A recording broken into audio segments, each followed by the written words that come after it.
Bonjour à tous. Il vous est peut-être déjà arrivé, peut-être, de dire ou de faire quelque chose d'impardonnable envers un autre, et il y avait une possibilité de se réconcilier, mais on n'a pas voulu le faire. Pourquoi on ne veut pas faire ça? Aujourd'hui, on va voir cela à travers le message de la matzah qu'on mange à Pessah et du chametz qu'on ne mange pas à Pessah.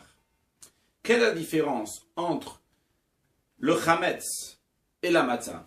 Le chametz, c'est tout ce qui a été fait à base des 5 céréales, le blé, l'orge, l'épeautre, l'avoine et le seigle, qui a été en contact avec de l'eau pendant plus que 18 minutes, et donc ça a gonflé, comme par exemple du pain. Par contre, de la matzah, elle a été c'est aussi fait à base des 5 céréales, mais ça n'a pas gonflé. Ça a été cuit en moins que 18 minutes. Donc, les deux ont les mêmes ingrédients, de l'eau et de la farine. Seulement l'un a gonflé, l'autre n'a pas gonflé. Spirituellement, cela veut dire qu'il y a des gens qui ont les mêmes ingrédients, ils ont les mêmes qualités, mais il y en a qui se laissent gonfler, sont orgueilleux.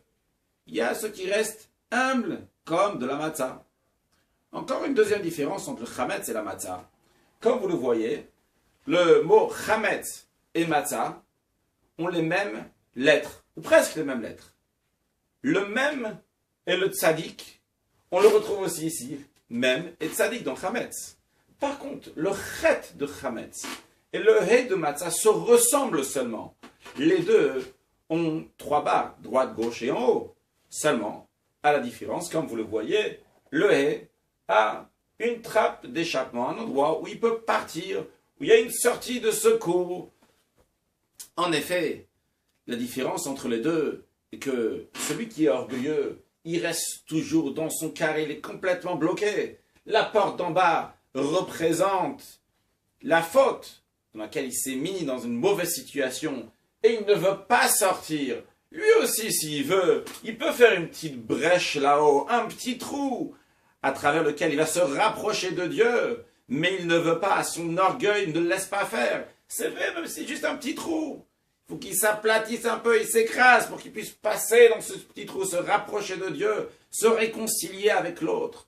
Mais son orgueil ne lui donne pas la possibilité. C'est vrai que c'est qu'un petit trou, mais nos sages disent, au nom de Dieu, Dieu dit, ouvrez-moi, juste comme le chat d'une aiguille, un petit trou, un petit effort, un petit quelque chose. Et moi, je vous ouvrirai comme les portes du Oulam, des grandes portes qu'il y avait dans le temple. Comment s'exprime concrètement cette différence entre M. Chametz et M. Matzah? M. Chametz, lorsqu'il a fait une erreur, il dit « Je n'ai pas fait d'erreur, puisqu'il est parfait, il est bien. » Quel reproche on peut lui dire? Par contre, M. Matzah, il est conscient qu'il a fait une erreur. Il va se repentir et se rapprocher de Dieu. Encore plus que ça, c'est pas seulement lorsqu'il a fait une erreur, mais c'est même avant même de faire quelque chose. Par exemple, lorsqu'il faut aider un autre, lui donner de la charité. Alors M. Chametz va dire, quoi? Moi, je vais aider quelqu'un d'autre qui n'a pas d'argent.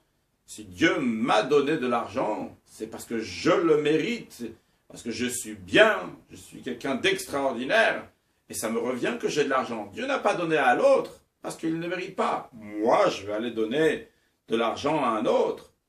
Par contre, Monsieur Matzah dit quoi? Si moi j'ai de l'argent alors que je sais bien ma situation, c'est sûr et certain que l'autre aussi, je dois l'aider. Et même si Dieu a décidé de le punir, mais lui aussi c'est un fils de Dieu, et Dieu sera très content si je vais l'aider. Continuons encore dans la psychologie de ces deux messieurs. Monsieur Chametz, lorsqu'il a fait une erreur, et vraiment il ne peut pas dire qu'il n'a pas fait d'erreur, il dira, mais de toutes les façons, c'est pas de ma faute. C'est parce que j'ai un mauvais penchant. Ou bien c'est parce que j'habite dans telle ville. Ou bien parce que ma fréquentation m'oblige à me mettre dans de telles situations, etc., etc. Mais c'est sûr que c'est pas de sa faute à lui. C'est la faute de son entourage, des autres. Par contre, M. Matzah va être conscient de son erreur.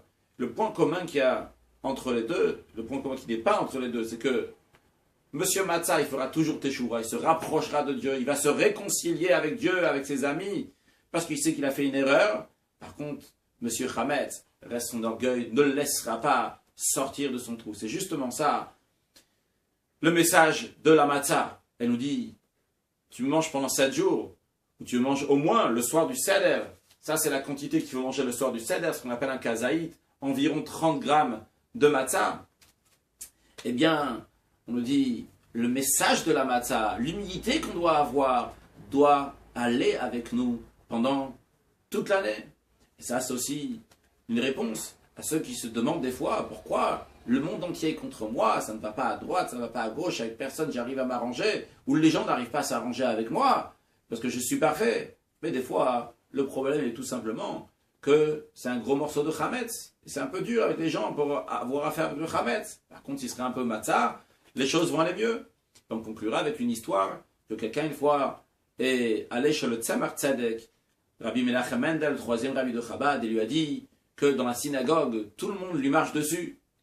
Alors, le Tzemach Tzedek lui a dit, ne t'étale pas sur toute la synagogue, et à ce moment-là, pas tout le monde te marchera dessus. En tous les cas, l'essentiel, c'est de manger de la matzah, concrètement, le premier soir du Seder, le deuxième soir du Seder, et pendant les autres jours de Pessah. On ne peut pas manger de pain, donc on va manger aussi de la matzah. Le premier soir du Seder, ça nous renforce, ça nous donne la émouna, la foi en Dieu. Et le deuxième soir du Seder, ça nous donne une bonne santé, c'est un pain de guérison. Joyeux Pessah et Mashiach now!